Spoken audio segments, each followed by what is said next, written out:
Another episode of My Wife's Asleep. I'm your host, Sean Boucher, and today with me we have fellow comedian from Austin, Texas, Brenden Mahany. Hello. What's up, brother? How are you? I'm doing outstanding. How are you doing today? I am vibing.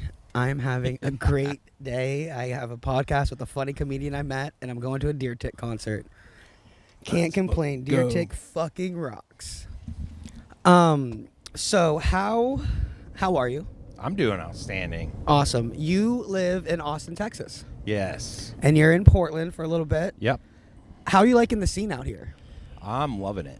I really love it. I've had the grand opportunity to go LA, Arizona, Denver, obviously Texas, New York. And You've been now trucking. Maine.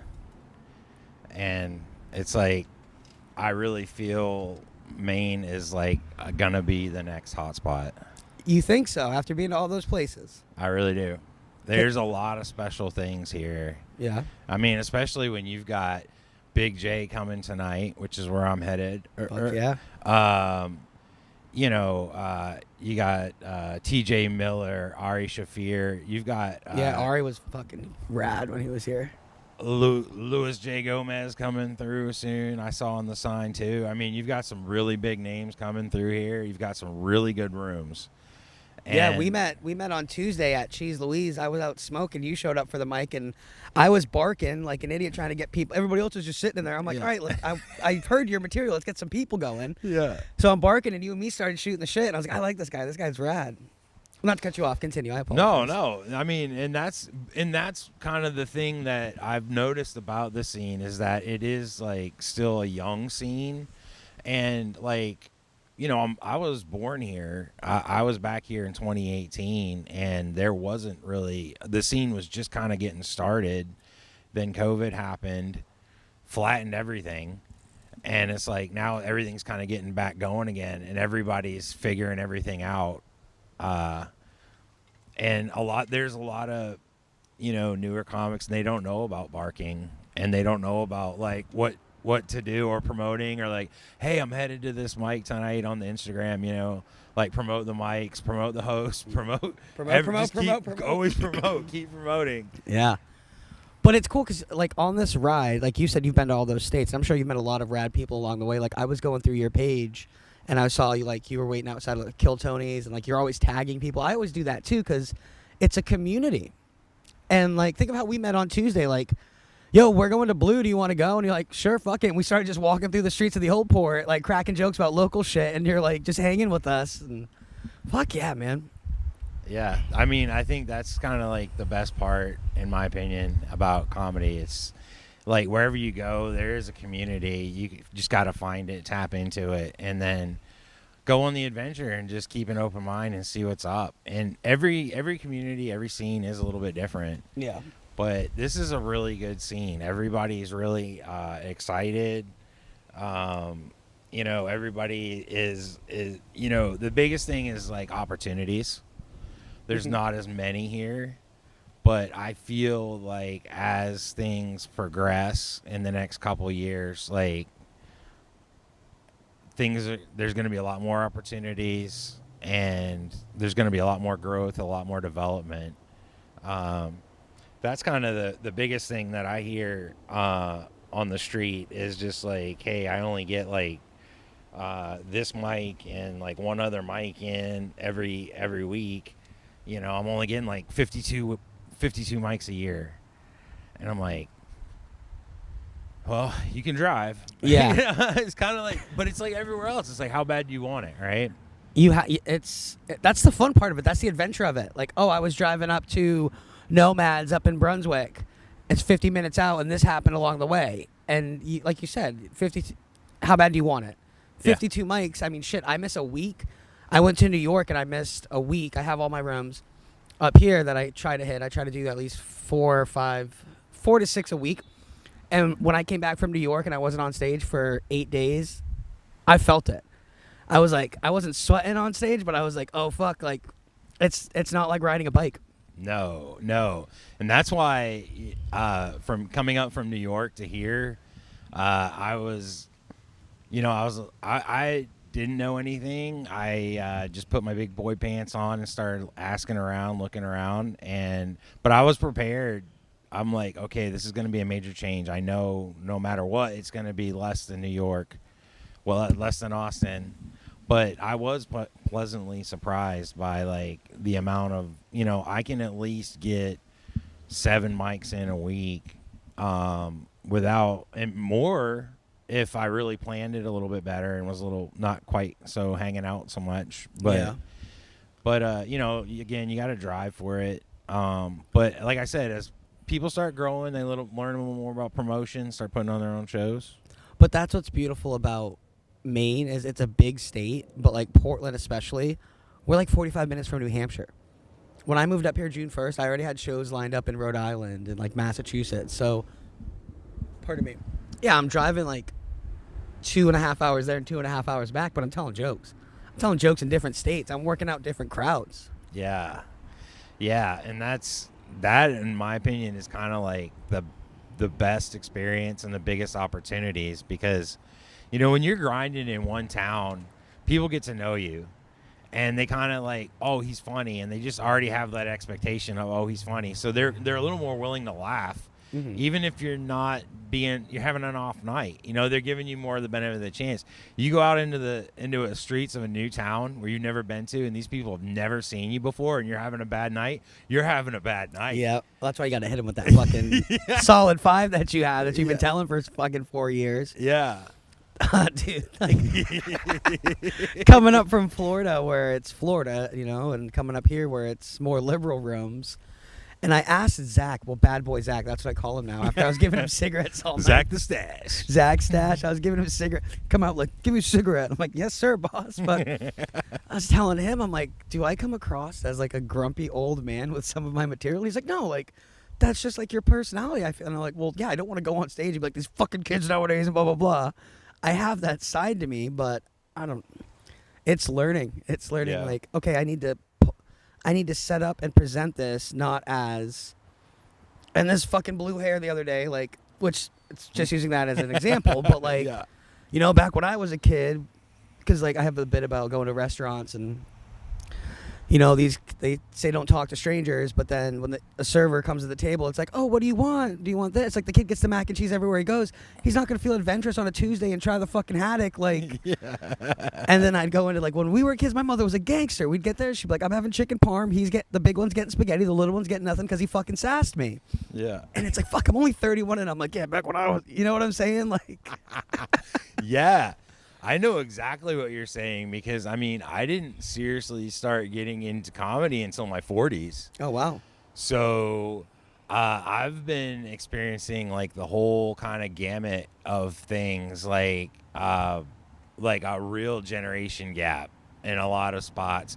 And, like I feel at 31, dude. It's a young man's game. Yeah. And it's funny. It's kind of cool. I kind of end up playing kind of a fatherly role to a lot of people, which I'm here for it. Whatever I can do to help somebody out. Yeah.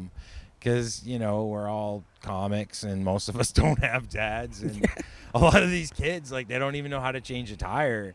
And it's like, well, I can just go teach them, rather than, and I'll still talk shit on stage later, but we're gonna show you how to do it. We're gonna have fun that's why we got into it, just to have fun. Yeah, shoot the shit and hang out with people. Literally went through that scenario with a friend of mine, and I showed him how to plug a tire. He made an Instagram reels out of it. Nice.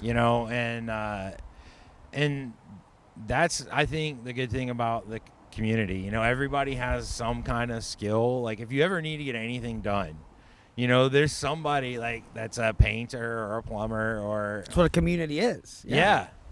People forget that, especially in this day and age. Everybody's too busy looking on their phones and iPads, and I got all my shit laid out here, but it's crazy. The world's changed. Oh, Not for the better. Not for the better, if you ask me, Brenden. Well, no, and I've been telling a lot of jokes about that up here and getting some mixed reactions about. It has changed a lot. Like, the Maine that I grew up in. Nobody gave a crap what you believed. Like, just keep it to yourself. That's all. That was just the rule. It was like, you're gay, cool. Keep it to yourself. Yep. Nobody cares. Like, you shoveling that? All right, let's move. Like, and so now it's like, seeing like all the pride flags and everything. I mean, it's cool. Like, I'm not against it, but it's just like real interesting to see now people a little bit more like open with their displaying their colors, as it were. Yeah. I mean, nothing wrong with that. It's cool. But it's the little things like I don't want to give your joke away, but you had a great joke, and this is the next topic I was going to bring up. Like, you had a great joke at Cheese about like that kind of like, oh, like I was born here. I haven't been back in a while. There's all these Black Lives Matter signs. Do you mind if I just say No, like, yeah, no. you're like, where I live, like they're among us. Like we don't need signs. We know they matter. I'm like, that's a great fucking joke. That was like the first. I was like, that's so fucking on the nose. That's a good fucking joke. It's a great joke. But I knew me and you were gonna hit it off when Nikolai was up, and you were sitting there and a smile on your face because you're there just like I am. You just love comedy. And you laughed at something, and he was like, thanks, real-life comic book guy from The Simpsons. And you fucking beat me to it. And you went, worst joke ever. And I was like, oh, I fucking love this guy already. If you didn't, you beat me to it, bro. That's why I was like, just come with us to Blue, man. We'll all walk together. Hell yeah. But the different dynamics of it, like to go from a mic like that one, and you named all the states you've been to. I've only done comedy in, I think, 4 or 5 states, but that's what's great. Like, I was telling Zach, because I was like, I'll do Nomads, and then I'll go to Mulligan's. And I'm like, I use Nomads as like a warm-up, because there might be a couple audience members. It's a beautiful room up there. A couple audience members, other performers, and you get a read, and that's your warm-up. And then you go to the second mic, and then you go to the third mic if you can. And we did that one night, and he killed it at Mulligan's. I was like, you see what I'm saying? Like, you gotta do multiples. But to go from a room like Cheese, and then Blue, there was some audience members there, and you get to do different sets. Like, all right, there's actually people here. Yeah. Like you saw me, I was literally reading one-liners I wrote when I was hammered out of a notebook. Like, Zach, Yeah. you can go pee. Like, I don't know how much time I have. Oh, fuck. And that's one thing I really love about comedy too. Like, even in Austin, there are different rooms and there are different crowds.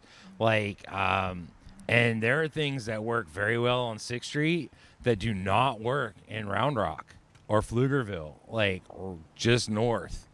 And that's kind of the fun thing I like. I kind of like going around and kind of poking the bear a little bit and seeing what happens. Yep. And I mean, there's no intent other than comedy in my mind, but it is always interesting to see like what works where and why. And but the exact same thing, like, you go your first mic and you're cold, and it's like you're like, and then you're like, oh man, I forgot that tag. And then That's the worst. I forgot to say this. And that makes the joke make sense and gets them on my side, but I was just feeling it or I was rushing. Yep. And then you hit the second mic and you're like, that's still fresh in your head. And you're like, boom, boom, boom, nailed it. And then, they're like, oh, but, I need to work on this or whatever. And then you get the next mic. And then, like, if you can get 4 or 5, like, I think 4 is a magic number for me. But in by one that night, 4 last sets? one, and, like, you're hitting on all cylinders, like, I really that first mic is usually always pretty rough, and especially if it's been 24 hours like since you did one and it's the only mic that you got, and then you kind of have that added pressure of like, well, this is my only mic, so I gotta blow this up. Yeah, this is my only outlet for the. Dude, when we were starting out, we had the one mic at the one comedy club in town, McCurdy's. I love that room. I love that venue. But you'd have to sign up 2 months out because there's 10 spots, and then you can't sign up again until. So it's like, I have 2.5 months to really get this to work, but I haven't had the stage time to make it work. So I'm going up there trying it out instead of texting my buddy Gleb like, yo, what do you think about this joke? And it's a different animal. Yeah. It's a different fucking animal. Well, and that's where I really find, like, I have been lucky enough to do the Mothership open mic twice. How does that work up? Does that show up, go up, or is that just bombarded? You have to get well, it's a lot like Kill Tony signups. The list goes up at now I'm gonna speak wrong, but the list goes up at 5:30. to 6:30 is sign up, and you've got about 200 comedians from there's wild. always like pretty much everywhere you go there's like say 100 locals that are there every like they're local, but then there's another 125 150 out of towners, and so everybody, you sign up the list, Fucking everybody dog signs eat up, dog, man. and then the list goes inside, the crew works their magic, the list appears, and there's 16 spots. 5 minutes. 3 minutes. 3 minutes. And then With 16, that makes sense. yeah, and then but the way they work it is the open mic is the warm-up show for the crew showcase. And so basically they're doing all their seating, and they're finishing will call by the end of or the standby seating by the end of the 16th. Well, actually probably about like the 7th or 8th spot. So if you're in like the 8th or back, you're going to have a full room. And that is a great room to Rogan find knows out, what he's doing, man. like what's Rogan going knows. on. But the other thing about it though is it's also kind of a cheat code, because you've got people that came from 3 states away To and see they're comedy. primed. They're ready to laugh. And so it can go either way, but like when you got them, you got them. It's a great room. It's a great room. I was so excited to you talking about it after Cheese. The next day I woke up and I texted Zach, and I already had stuff like mapped out. I was looking at plane tickets, like hotels. Like, we can do this. It'll be this round trip. And if we split a hotel, it'll be this. Like, we should go in November. And he's like, maybe January. And I'm like, all right, we can warm up a couple more months. Because you know how I felt about it. I'm like, Yeah. I just feel like everybody and their cousin went out there, and people Yeah. aren't ready for it. Like, I always will say this, guys, in person and on this podcast. I'm a realist. It's a long fucking road. I know I'm not at that level yet, but to go out and try it would be fun. Oh yeah. Well, and I encourage, everyone's going to hate me when I say this, but like everything that Joe They Rogan, hate you already. We're open minded. yeah, everything that Joe Rogan and Tony Hinchcliffe and everybody says about how Austin, Texas is so awesome, it is true. Please don't move there. But it's true. Like, and it is such a great town. There's so many great opportunities, and it's kind of like Comedy Vegas. Everybody, I think, should go down there, roll the dice, see how they feel about it, and it's a great for development, because I personally feel like I moved down there in 2023, and I feel like the last 2 years it's been like 4 years worth of experience. That's what you were telling me when we were talking. You were like, you already have your process and your plan. Like, you could probably go out and be on an accelerated course, which I'm flattered by. Thank you for that. But there's rooms. Yeah. Get as much stage time as you can. Yeah. But what's cool about that is, like, there's no guidebook. There's no book of life. Like, all right, you're going to do this, and then at 26, this is going to happen, and then that's going to... Right. But because this happens, therefore, there's none of that. So, Yeah. like, when you use Kill Tony as an example, that started off because he had an idea. This started off because I had an idea. Fucking go for it. Yeah. I hate being so fucking positive because I'm a miserable fuck, but it's like, yeah. if you want it enough, dude, grind it and work at it. And that's exactly it, and when I was trying to get into comedy in North Carolina, there's actually, I think, less opportunity there than there is here. The crowds are great. The people love comedy. They'll come to a show, but there's Raleigh, there's Charlotte, and there's Asheville. And if you don't live in those areas, you're driving. And even then, it's like, then you've got the locals and the cliques, and It can be intimidating. it can be very intimidating. And for me, I was like, you know what? Screw it. Why not just go break in Austin? And the first week I was there, I did like 24 mics by accident. Like, I didn't even really try. Damn. Like, I'm just like, oh, there's a mic over here. Okay. Like, I didn't know. Like, I'm just following people. everybody's so helpful because there's so many opportunities. There's no scarcity mindset. Everybody's like, hey, you coming to this mic? There's like 2 more over here, and what are you doing tomorrow? Like, That's awesome. That's fucking awesome. yeah, it is really awesome. Everybody's really glad to help each other out and work together, and like, hey, I want to put together a show. Will you help me bark? And there's a lot of opportunities there if to bark for spots. Like, That's rad. That's old school as fuck. yeah, I like that. I mean, that's some of my favorites. And I mean, me being me, like, I go out there. I've gotten shows from barking before, like, because I use it as an opportunity to work on material and stuff. So, like, one day I was barking as Trump. And Your Trump is spot on, by the way.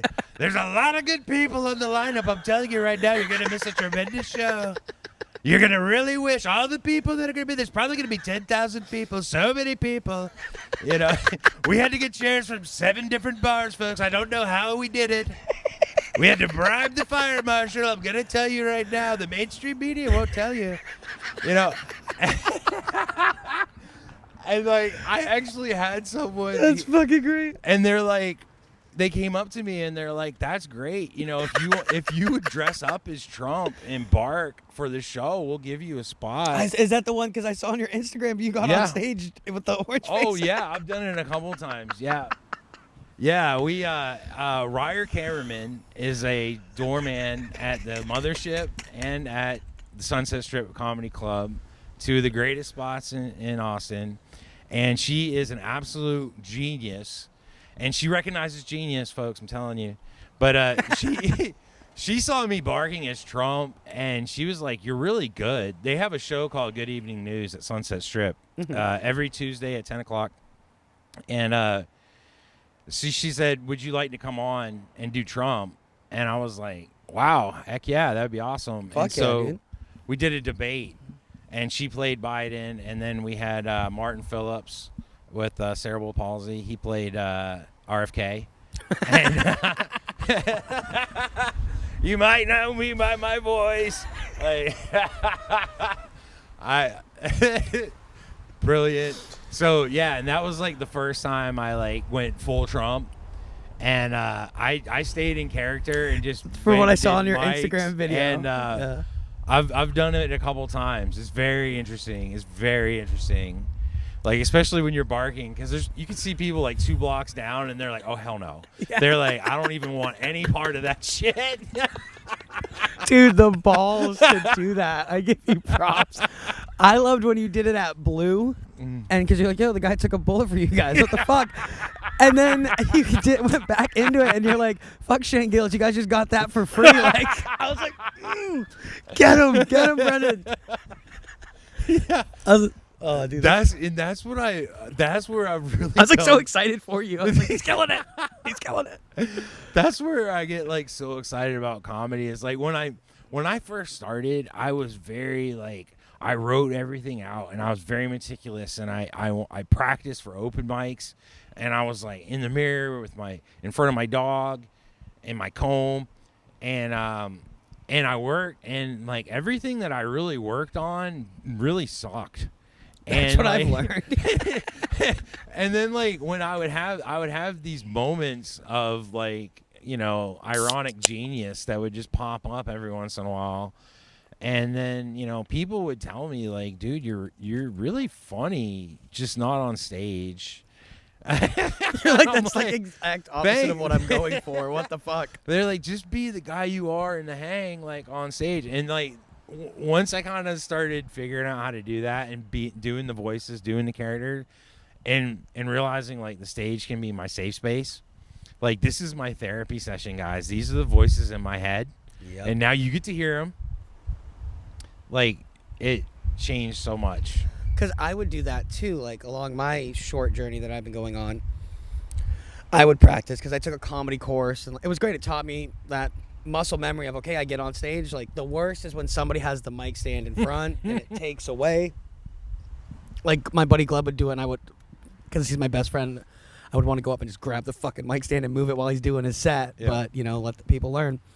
And it taught me that muscle memory. You'll see every time, like at Blue, when I got up there, there's a mic stand, moved it, blah, blah, blah. Then you bring it back. Professionalism. It taught me. Because going into that class, it's people who have never been on stage. And I had probably already done like 30 mics at that point. I was just in a writer's block. Mm-hmm. And like this one girl was just like writing about how she was like the naughty nanny and like the toys that she has are like dildos and shit. And I'm like, okay, get your 5-minute YouTube video. And then she ended up doing 12 minutes. And they knew like me in the class. So like they put me on not at the end, but like second to last, like to reel them back in, not to toot my own horn, but it worked. So like they put me like 2 people after her. And where was I going with that? I got distracted by the dildo.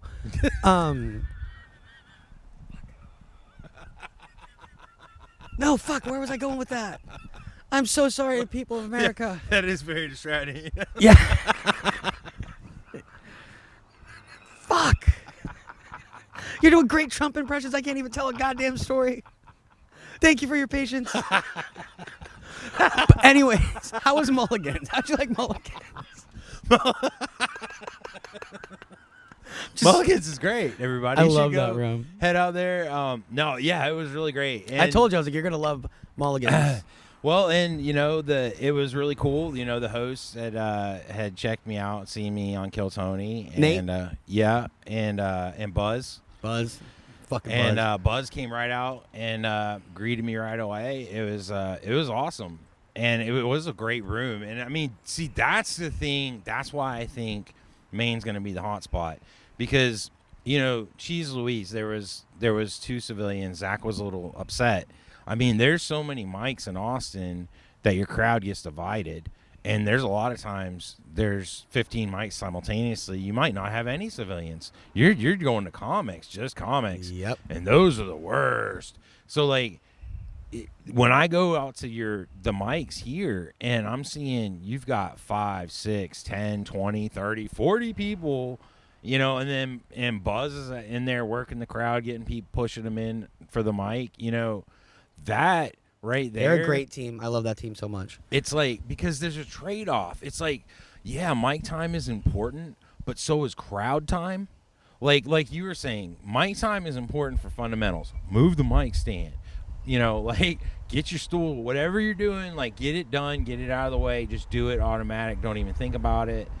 The mic time is good for that. Working on your craft, your stage presence, whatever your act outs. But the crowd time is where you find out, like, is this funny? And when you're doing an open mic for 15 comedians, you can have comedians rolling and then go in front of a bunch of civilians and they're like, what the fuck did he just say? And you've lost, and it's like, whoa. You got to toe the line. You got to be likable. It's got to be coming from the place that everybody knows what side you're on. I remember what I was going to say. Going up and like winging it, like practicing and writing down what you were going to say and then going up and essentially like being the person you are in the parking lot on stage. I used to practice in the mirror and all that shit. And like you said, it sucked. But now I have like, okay, I'll write stuff out. So I'll have the premise and I'll take a joke. What I normally do, I'll go to Free Street on Sunday, which you've done. Shout out to Steven and them. I'll go to Free Street on Sunday with the premise, and I'll have a couple jokes that I've been working on, and that starts my week. And then I have, now it's Cheese on Tuesday, and then Blue on Tuesday night, and then Nomads and the Comedy Mill. So it's like by Wednesday night at the Comedy Mill at Mulligan's, I've had my set for the week. I'm prepped. Yep. So it's like working it out on stage. Because my buddy Luke used to do that. I'm like, why do you go up and just rant? He's like, what am I going to write down? He's like, fuck that. And like Luke would have me dying laughing. He was talking about his kids were having lunch with all the kids are so woke now, and his kid's having lunch with another kid, and so they're eating, and the kid's like, what do you think about the Hamas? And he's like, oh, I'm pretty sure it's pronounced. He goes, I'm pretty sure it's pronounced hummus. Like as they're eating the hummus for lunch. That's good. Yeah. He had a great joke, and Luke, I haven't talked to you in a while, but I'm gonna tell. He's like. I was like, dude, only time I was like, can I buy that joke off of you? Because he's like, he was getting divorced same time I was. And he's like, I think I cracked the code out. Women didn't play video games when they were growing up. Remember you had like the Super Nintendo, Nintendo 64, it wouldn't work. You took it out and blew on it. Maybe if women learned to do that, I'd mow the lawn once a month. He's like, maybe if women blew on you once a month, I'd go out and mow the lawn. And I was dying laughing. Yeah. It was one of those where I was like, excited about your Trump. Like, Yeah, yes, he's yeah. getting it. I miss you, Luke. I love you, brother. Hell yeah. In my opinion, that's why I'm one of those people, like, I like to stay for mics. I like to watch other people, especially if they're people I know. I like to watch people develop and grow. And, you know, and that's where, like, I kind of, you know, my process did evolve. Like, I got to the point where I had started kind of, like, I practiced these jokes. I've got them cached in my memory banks, and now it's like I can just do a little set list just to remind me, like, okay, I want to go in this order. You know? You got like your bullet point. Yeah, like Monopoly, Amish. Yeah, exactly. And then, like, so I would have a mic and on Sundays, and usually I could get, you know, anywhere from 10 to 30 minutes depending on how much cocaine was going on in the bathroom. It's true. Shout out Dig Pub, what's up? Corey, I love you, man. I'm just jokes. It's just jokes. Stretching the dough. I'm just stretching the dough, baby. So but yeah, you know, and so that would do the same thing. You know, I would go up there and I would just record it, and then I would throw shit at the wall for 10, 20, 30 minutes. And then whatever I got a reaction on, it's like, okay, maybe that's my 5 minutes for the week. Yep. And then that's where I'm working. That's my primary 5 minutes where I'm working the most. And then by the end of the week, it's kind of up here. And then it can just be a note. It's like, you know, white women rape. Like, that's one of my notes, everybody. It's a joke. It's a joke. It's the punchline. Relax. But yeah, it's like I can just write something like that and know, like, oh, that's what I was going to talk about next. Because that's, you know, the other thing with traumatic brain injuries and everything, like, my mind, plus the ADD, it all, like, it gets a really wonky up there. And so it's good for me to at least try to envision what I want to talk about before I go.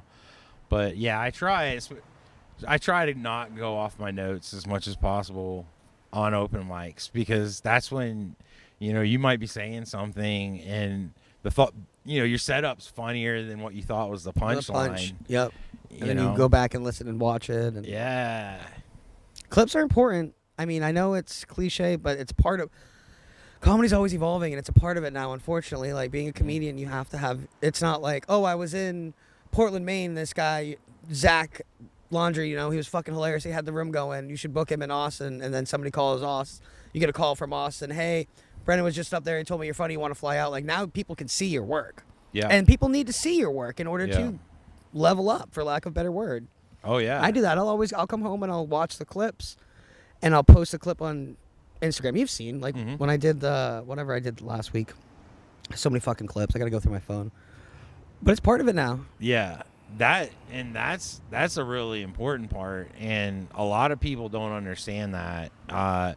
Social media is really, I mean, you see it. There's people that blow up completely off social media, and then they don't even have 5 minutes. That's what we talked about. You know, and so if you have jokes, you need to have a social media so that, you know, when you're thing pops, you know, you got your 15 minutes for your whole 15 minutes of fame, you know, like, but, you know, those putting out clips, promoting mics, promoting your hosts, promoting shows, like, that's a big part of the game, because if nobody knows, nobody's gonna be there. Yep. You gotta do it yourself, you know. And a lot of times, like, a lot of people get deterred by, like, bringer shows and stuff.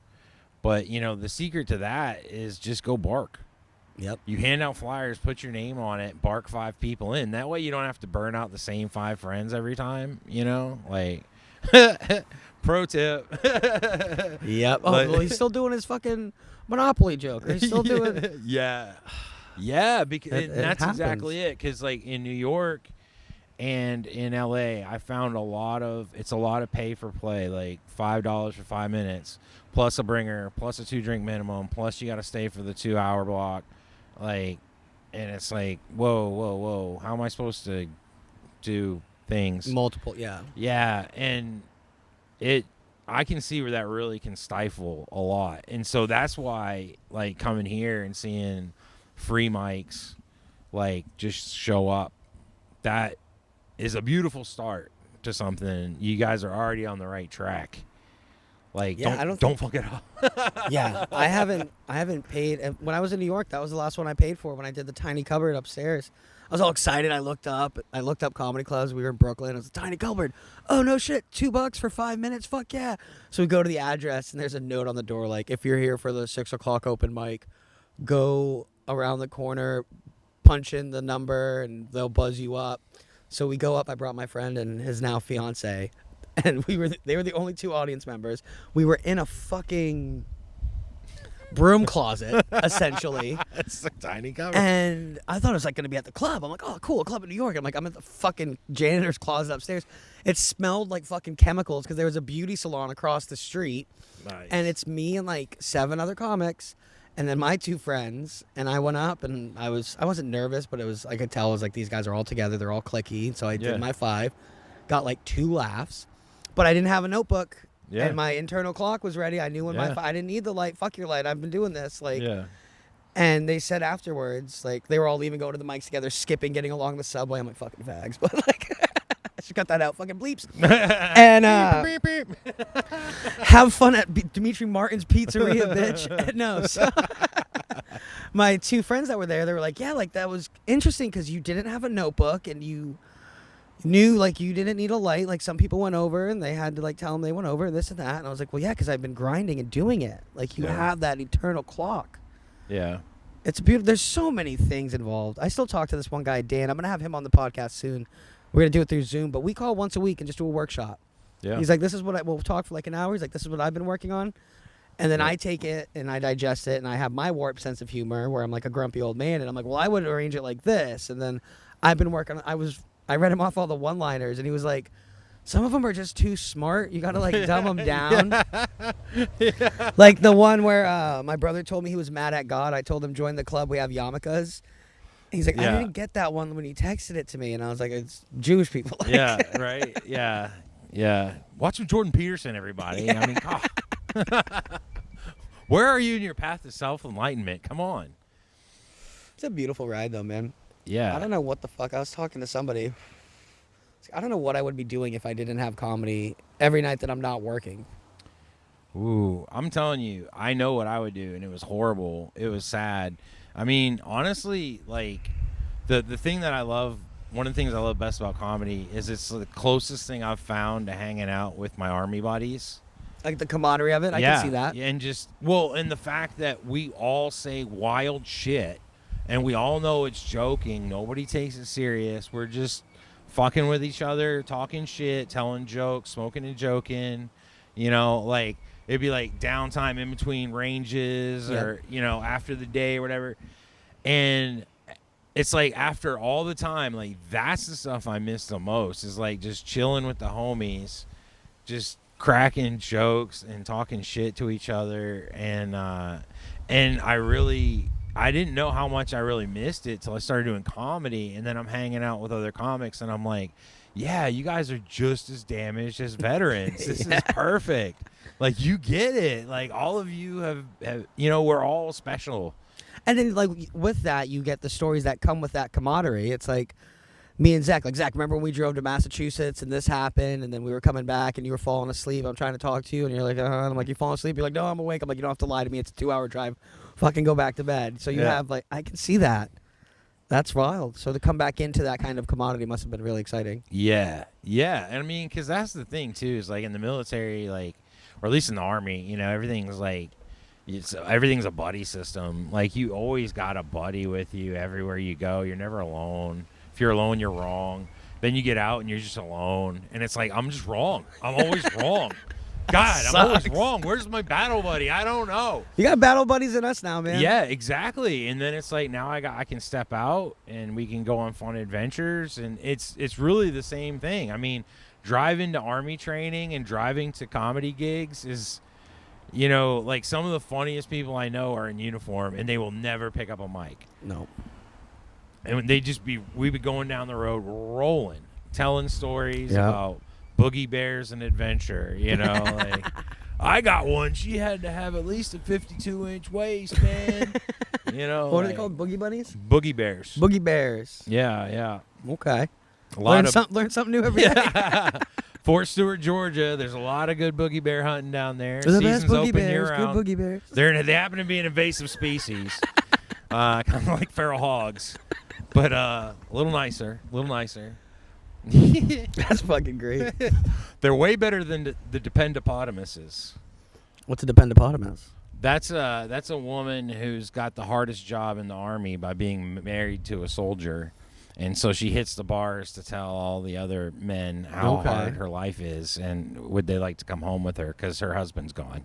That's sad. Yeah, those are the Dependopotamus. Dependopotamus. Sad, dude. Fuck. Do you remember the first? I like how we can go. We have we've met on fucking Tuesday, guys. Like we have that natural banter where all right, we're gonna go deep and then we're gonna pull it back. Like we're gonna test these waters, then we're gonna pull it back. I love it all. You can tell me anything. I get along with Satan himself. Fuck. I keep losing my train of thought. Do you remember the first joke you told on stage, talking about being bad when we started? Ooh, the first joke I told on stage. I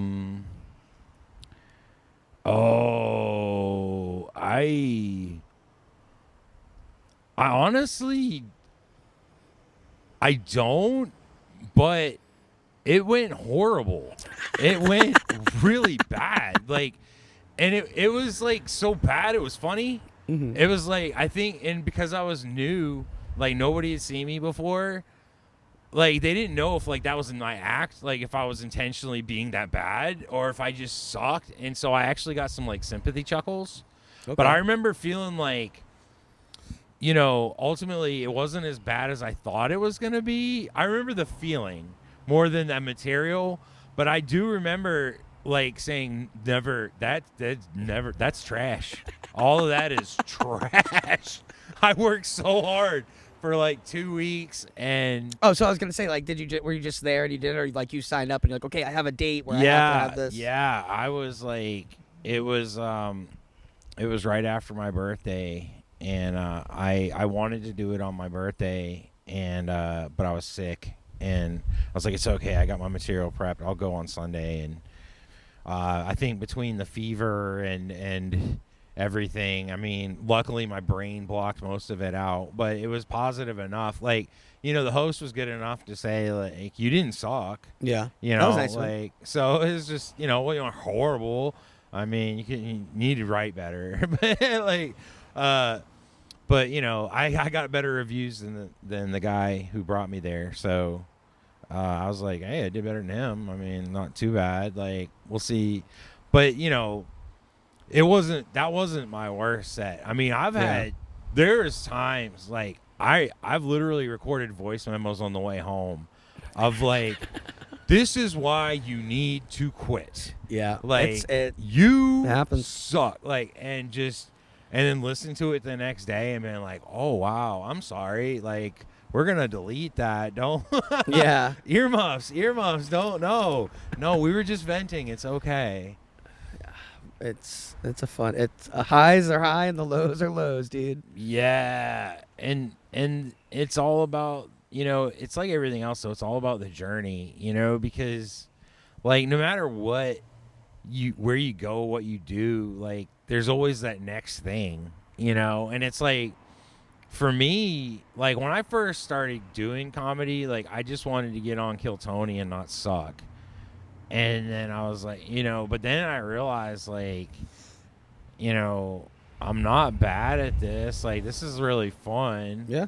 And then it's like, okay, well, then it turned into like, well, let's make Kill Tony like my launching point.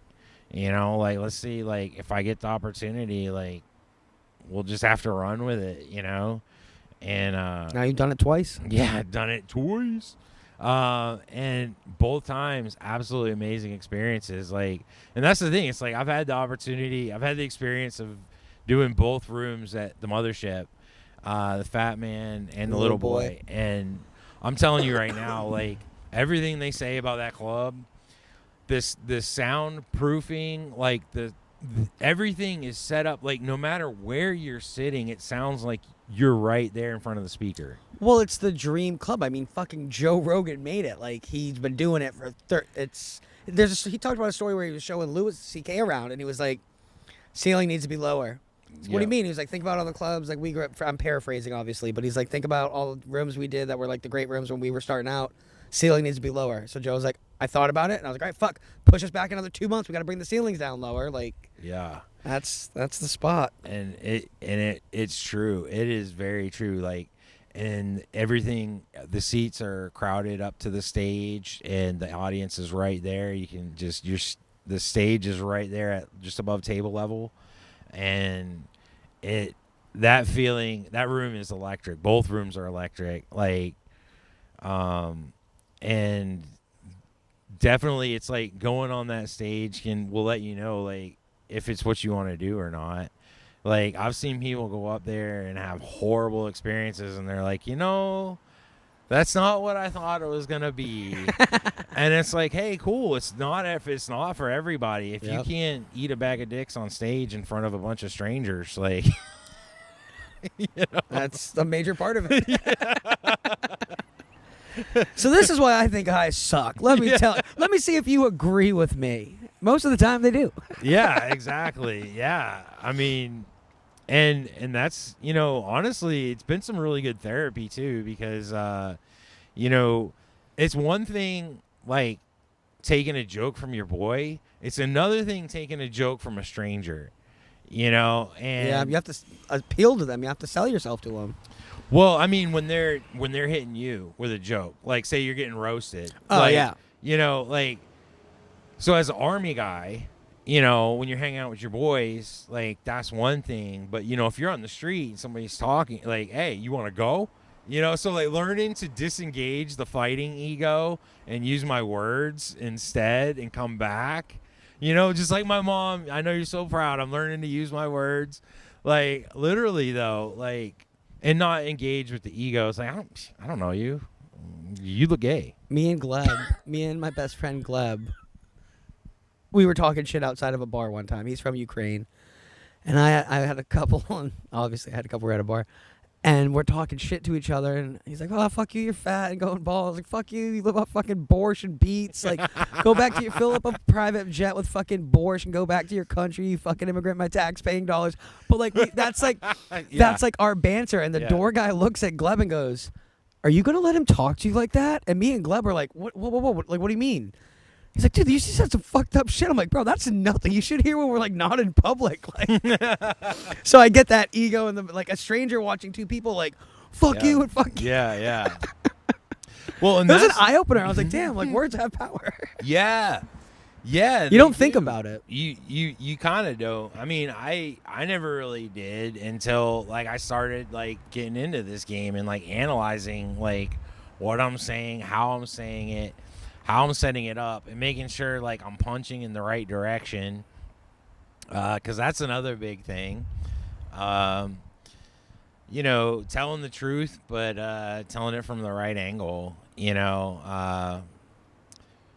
But that whole experience of figuring that out, that whole journey, like that's, because I got on Kill Tony, and it's like, okay, that's not enough. And then I got on at the YouTube theater, and it's like, okay, that's not enough. Like I this is like chasing the dragon here with comedy. Yeah, you keep.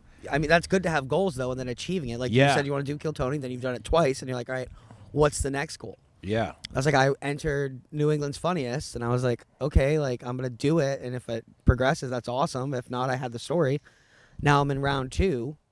And now I'm panicking because I'm like, fuck, I'm trying to get a new fucking 5 and trying to get that all scrambled. I did write a joke last night that I think I'm going to work out this week. It's you close your eyes like, oh my God, he sounds like Bernie Mac. I told my grandmother. I ain't scared of you people. I ain't scared of you motherfuckers. But I told my grandmother when I woke up the joke, and she was like, that's actually pretty funny. And I was like, okay, if my grandmother likes it, then she's a saint, dude. But I was like, yeah, I'm not like bitching about like fucking divorce and all this shit. This is actual like a joke, dude. Yeah, well, that's the thing too. Like, I'm not gonna lie, like my first couple notebooks They read more like manifestos than comedy.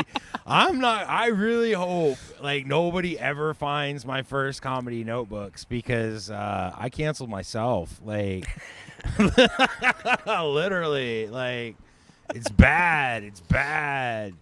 But you kind of got to get that out of your system.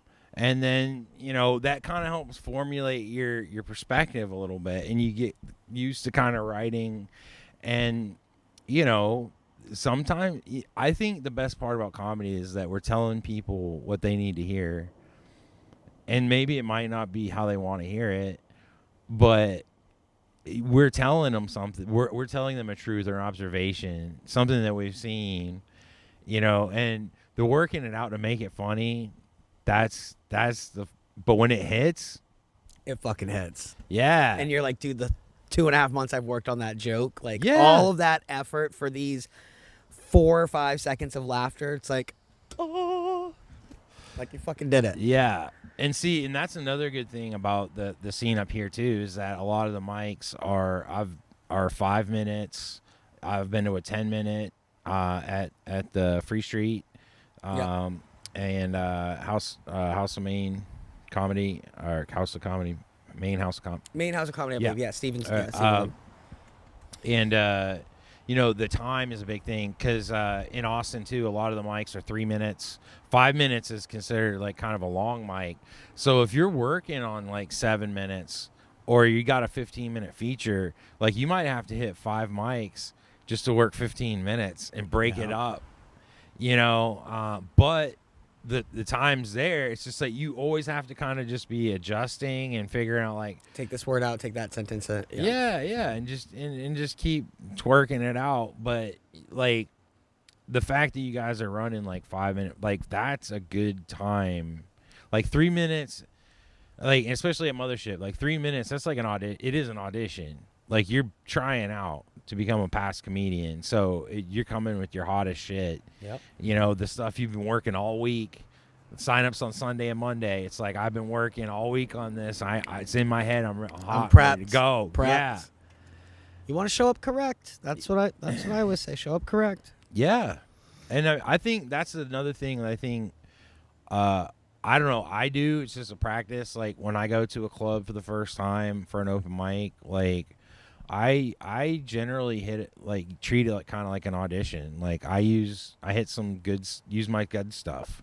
Like let's see how my good stuff works here, and then I get a good example, like an idea of like how I can, like my mic is gonna go next time I come back. Like you guys, if you play with this, all right, you're gonna like me better next week when I'm playing around. Like I know you like that, so fuck yeah. Well, you got any dates or anything you want to plug? Yeah, actually. September, Friday the 13th at the Green Room at Mr. Nice Guys in Austin, Texas. Fuck yeah. Friday the 13th. I'm going to do a guest spot there. We're going to have Tokes and Jokes. It's going to be some of the best bucket pulls of the Kill Tony family. So sweet. Other than that, grinding, open mics everywhere. That's what we do. That's why we love it. I will be at the Portland, Maine Comedy Festival. I'm on the Thursday. I'm at the 4 o'clock showcase. Greg threw me on there. I'll be doing 10 minutes there. And then Friday, I'm hosting the feature show with Adam Hatch. I'm hosting that. That's at 7 o'clock at Rising Tides Brewery. And then Sunday, I'm back at Rising Tides hosting for, I forget what showcase that is, but I'm hosting that one. That's on Friday, Saturday, Thursday, Friday, and Sunday of this upcoming week. Portland, Maine Comedy Festival. Excited to be there. Catch me at Aura September 12th for the semifinals of New England's Funniest. I'm Sean Boucher. This has been My Wife's Asleep. Our guest today has been Brenden Mahany. Would you come back? Hell yeah. I'll see you in Austin, dude. I got the bug. I'm going to come down in January for sure. I'm sending you the list. I got a list, open mic list. Hit me up. I would greatly appreciate that because I have my notebook. So, like, I have my joke notebook. Then I have my travel notebook. Like, all right, I'm going to go to Denver, and these are all the rooms. I'm going to go to Boston. These are the rooms. So I would like to throw Austin in there for sure. I'm Sean Boucher, guys. We'll see you next time. This has been My Wife's Asleep.